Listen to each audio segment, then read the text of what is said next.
जय श्री कृष्णा। कैसे हैं आप सब लोग। रक्षाबंधन का बेसब्री से इंतज़ार होता है क्योंकि बहनों को मिलते हैं गिफ्ट और भाई को मिलती है मिठाई और राखी। तो दोनों एक दूसरे का इंतज़ार करते हैं कि कब बहन आएगी, और बहन को तो होता ही है क्योंकि उनको मिलते हैं गिफ्ट। हालांकि ये रिश्ता ऐसा है कि ये किसी दिन का मोहताज नहीं है, क्योंकि भावनात्मक तौर से एक दूसरे की केयर करना, सुख दुख में आना, ये दोनों ही करते हैं। जहाँ कहीं पिता नहीं होते तो मतलब भाई हमेशा कोशिश करता है अपनी फ़र्ज़ निभाने की, पिता समान बनने की, और बहनों को कोई दुख ना हो उसका जिम्मेदारी का बोझ वो लेता है। वहीं कहीं माँ नहीं होती तो माँ ना होने पर बहन कोशिश करती है कि भाई से जुड़ी रहे और माँ की कमी महसूस ना हो, और फ़र्ज़ अदा करने की पूरी पूरी कोशिश करती है। तो ये किसी दिन का मोहताज नहीं है, लेकिन उस रिश्ते को और प्रगाढ़ और मजबूत बनाने के लिए दिन बनाया गया है। इसके पीछे शास्त्रों में भी काफ़ी कहानियाँ हैं। देखिए, पहले तो मैं ये बताती हूँ कि ये बनाई के कब जाएगी, यानी कि पूर्णिमा तिथि को, श्रावण मास की पूर्णिमा तिथि को ये बनाई जाती है।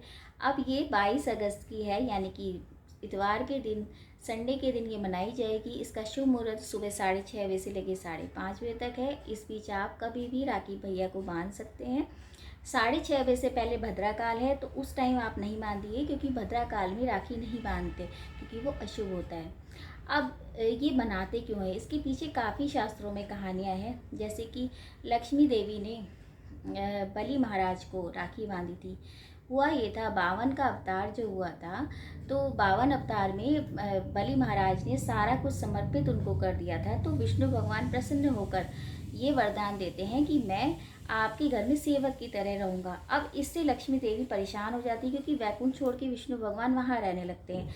तो लक्ष्मी देवी वहाँ जाकर बलि महाराज को रक्षा सूत्र बांधती हैं और ये उपहार में कहती हैं कि मुझे विष्णु जी को हाँ वैकुंठ में भेज दीजिए। तो तब वैकुंठ चले जाते हैं विष्णु भगवान जी। तो तब से ये उस दिन का जो दिन था वो यही दिन था, श्रावण मास की पूर्णिमा।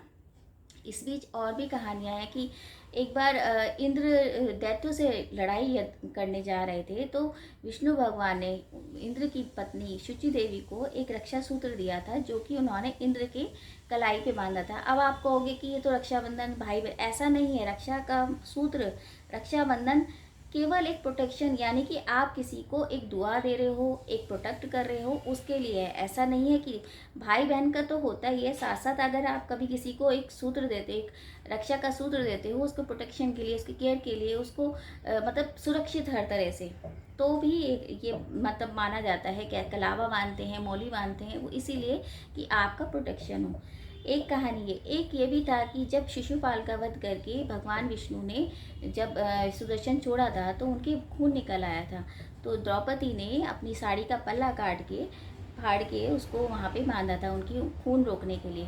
तो उसका जो परिणाम ये हुआ कि जब उनका चीरहरण हुआ था द्रौपदी का, तो भगवान विष्णु ने, भगवान कान्हा ने उनकी रक्षा करी थी और चीरहरण से बचाया था। तो इस तरह से एक दूसरे का प्रोटेक्शन, एक दूसरे का केयर जो होती है, एक दूसरे की सहायता करना, एक दूसरे को समर्पित भाव से देखना, यही मेन है रक्षाबंधन का एक उद्देश्य है। अब इससे क्या है कि हमको भगवान को नहीं भूलना चाहिए, क्योंकि हमारा जो संबंध है वो भगवान की भक्ति से और भगवान से भी जुड़ा हुआ है। तो जब भी आप राखी बांधें तो भगवान को भी एक रक्षा सूत्र बांधें, ताकि हमारा भगवान के प्रति रिश्ता मजबूत हो और भगवान हमारी सहायता करें, और भगवान भी हमें ज़रूर, मतलब प्रार्थना में हम इतनी भक्ति से हमें करना चाहिए, क्योंकि भगवान जो हमें देंगे वो तो मतलब आपको सबको पता है कि ब्लेसिंग भगवान की बहुत ज़रूरी होती है, और सारे बड़ों का आशीर्वाद भी बहुत ज़रूरी होता है। तो इस दिन सबका आशीर्वाद भी लेना चाहिए, और भगवान से आशीर्वाद लेके उनको राखी भी ज़रूर माननी चाहिए, ताकि हमारी भक्ति मजबूत हो, उनका और हमारा संबंध मजबूत हो। तो भगवान भी आपके एक रक्षा सूत्र धारक है, उनको भी आप बांधिए। और भाई बहनों का तो ये त्यौहार है ही, और जिससे आप कनेक्ट होना चाहते हैं उनको भी राखी बांधनी चाहिए, उनको भी रक्षा सूत्र बांधना चाहिए, जैसे इंद्र की पत्नी ने बांधा था, ताकि उनका रिश्ता मजबूत हो, उनको प्रोटेक्शन मिले और उनको विजय प्राप्त हो। तो इस तरह से आपको बहुत बहुत शुभकामनाएं रक्षाबंधन की। और रक्षाबंधन के साथ साथ आप ये भी ध्यान रखिए कि किसी गरीबों को ज़रूर आप कुछ खिलाइए, क्योंकि बहुत से लोगों को तो बहनें नहीं है, बहुत से लोगों को भाई नहीं है, तो उनको भी अगर आप ध्यान में रखेंगे तो बहुत अच्छा होगा। तो आप सभी को रक्षाबंधन की बहुत बहुत शुभकामनाएं। जय श्री कृष्ण।